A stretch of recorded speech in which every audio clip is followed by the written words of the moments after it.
Selamat Saboy ke daerah Tutong. Bismillahirrahmanirrahim. Assalamualaikum warahmatullahi wabarakatuh. Selamat pagi dan salam sejahtera. Alhamdulillah kita bersua kembali Auda dari daerah Tutong menerusi lintas langsung. Dari daerah Tutong ini kita akan kongsikan beberapa maklumat semasa mengenai dengan kegiatan-kegiatan yang akan berlangsung di sekitar daerah Tutong dan juga pengisian pakej program. Baik, kita kabarkan keadaan cuaca di sekitar Pekan Tutong khususnya masih dalam keadaan hujan renyah-renyah ya, dan mudah-mudahan juga apapun perancangan bis kita dan perjalanan bis kita sentiasa dalam perlindungan Allah Subhanahu Wa Taala jua. Baik, pada pagi ini ada satu acara akan berlangsung di Masjid Hasan Al-Bolkiah Pekan Tutong, iaitu Bengkel Kefahaman Solat Berjemaah sempena Isra' dan Mi'raj tahun 1446 Hijrah bersamaan dengan 2025 Masihi.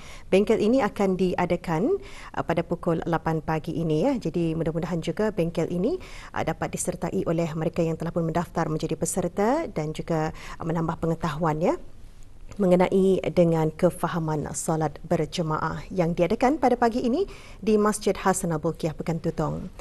Dan maklumat seterusnya kita sampaikan acara yang akan diadakan ya. Pada 15 Februari 2025 akan diadakan upacara menaikkan bendera sempena sambutan Hari Ulang Tahun Kebangsaan Negara Brunei Darussalam ke-41 bagi peringkat daerah Tutong. Ianya tertumpu di kawasan dataran Kompleks Dewan Kemasyarakatan Daerah Tutong pada pukul 9 pagi. Baik, sebelum kita kongsikan lagi beberapa maklumat semasa, kita akan beralih dulu seketika untuk menyaksikan pakej program yang kami sediakan untuk Auda edisi hari ini dari daerah Tutong. Kita saksikan bersama.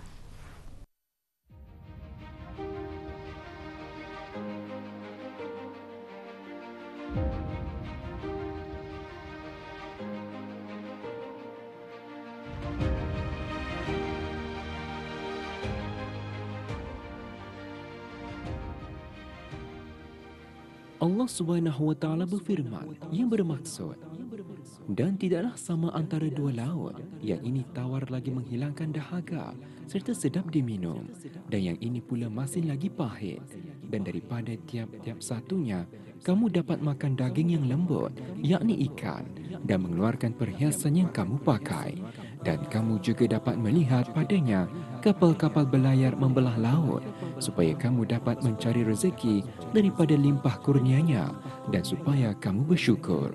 Surah Fatir ayat 12. Air merupakan sumber yang penting dan diperlukan dalam kehidupan, yang amat bermanfaat baik buat manusia maupun makhluk lainnya seperti hidupan marin, tanam-tanaman dan lain-lain. Air selain berfungsi bagi kehidupan juga menjadi media transportasi dan penghubung antara satu daratan dan daratan lainnya. Fungsi air yang dikurniakan Allah di muka bumi ini sememangnya mempunyai banyak faedah dan manfaatnya buat para hamba-hambanya mencari rezeki dan bersyukur atas limpah kurnianya jua. Sejak dari dahulu lagi, air adalah sumber untuk mencari rezeki bagi orang kebanyakan, terutama para nelayan, untuk memperoleh pendapatan, misalnya sahaja dari sumber hidupan air sama ada sungai atau laut.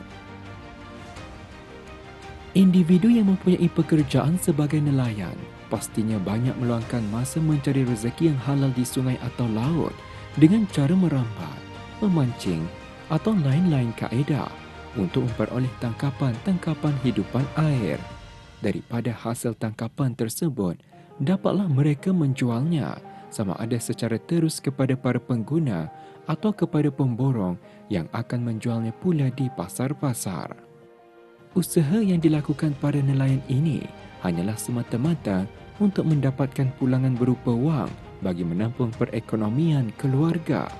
Selain itu, dapat juga dilihat kepelbagaian perusahaan bersumberkan dari tangkapan-tangkapan hidupan marin ini, yang antaranya memilih untuk menghasilkan produk khusus seperti perusahaan ikan liking dengan resepi tersendiri.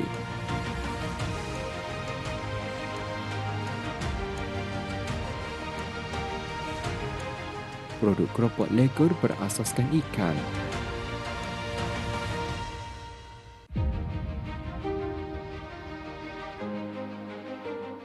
Keropok ikan dan banyak lagi. Namun, ada juga yang memilih untuk berniaga ikan-ikan salayan bagi memperluaskan lagi skop citarasa pengguna. Demikian dapat dilihat rezeki Allah dari air itu memberikan keuntungan buat hamba-hambanya yang bersyukur. Di samping itu juga, hasil tangkapan dari usaha keras para nelayan tidak hanya semata-mata untuk dijual. Namun ada sebilangannya hanya melakukan aktiviti menangkap hidupan air itu sebagai hobi dan untuk kegunaan sendiri sahaja. Meski aktiviti seumpama ini tidak menjana sebarang pendapatan, namun bagi para penggemarnya, ia suatu aktiviti yang berfaedah dan menyihatkan dan menyifatkan ia sebagai suatu nikmat rezeki yang harus disyukuri dan dihayati. Tambahan pula, hasil tangkapan tersebut dapat dinikmati sendiri dengan dimasak dan diolah mengikut citarasa sendiri yang setentunya menambah kepuasan dan kenikmatan pada hidangan tersebut. Bagi sesetengah nelayan yang telah sebati dengan hidupan air, pastinya banyak faktor-faktor yang mereka ketahui bagi untuk mendapatkan tangkapan dalam kuantiti yang banyak, lebih-lebih lagi bagi spesies hidupan air yang hanya banyak jika tepat pada musimnya seperti belangkas. Begitu juga udang galah, bangkutut. Perlu juga diketahui lubuk atau tempat sesuatu spesies itu berada. Di samping perlu peka akan keadaan arus air yang sedikit sebanyak memberi kesan pada pergerakan sesuatu spesies dari satu tempat ke satu tempat lain dan lain-lain faktor. Buat para nelayan yang telah lama aktif mencari rezeki dari sumber hidupan air, semestinya ia bagaikan durian runtuh yang membawa keuntungan pada mereka dan menambah hasil pendapatan mereka sehari-hari.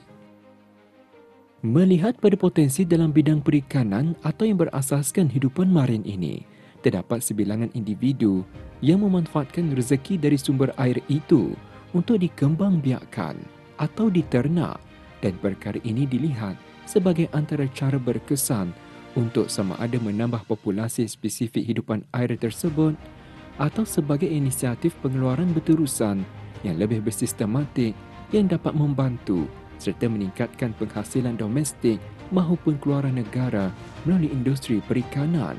Dalam mencapai hal ini, beberapa kajian terperinci perlu dilaksanakan bagi mengenali cara pembiakannya selain mengetahui faktor-faktor penting yang mungkin sahaja dapat memberi kesan kepada kitaran hidup satu-satu hidupan marin tersebut dan sebagainya. Tuntasnya, nikmat rezeki Allah itu luas yang dapat dicari dan diteroka di muka bumi ini, dan rezeki daripada air itu hanyalah sebahagian nikmat rezeki daripada Allah untuk hamba-hambanya nikmati dan perolehi.